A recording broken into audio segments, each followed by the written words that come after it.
নমস্কার বন্ধুরা, শুভ দুপুরে শুভেচ্ছা ও ভালোবাসা। তোমাদের জমা দিদিভাই ছোট্ট একটা ব্লগ নিয়ে চলে এসছে। এই যে ভাত গরম গরম,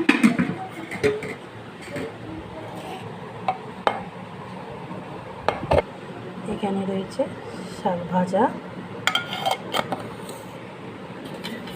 এখানে রয়েছে পেঁয়াজ লঙ্কা ভেজা আলু সিদ্ধ মাখা, আলুর চোখা, আর রয়েছে পটল আলুর রসা,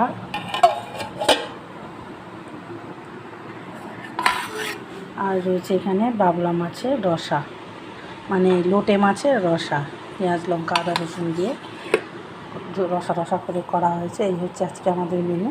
আপনাদের বাড়িতে কী কী হয়েছে কমেন্ট করে জানাবেন। ভালো লাগলে লাইক কমেন্ট শেয়ার অবশ্যই করবেন। টাটা বন্ধুরা, ভালো থাকবেন, সুস্থ থাকবেন। পরবর্তী ভিডিওটা নিয়ে আবার আসবো। Tata, by.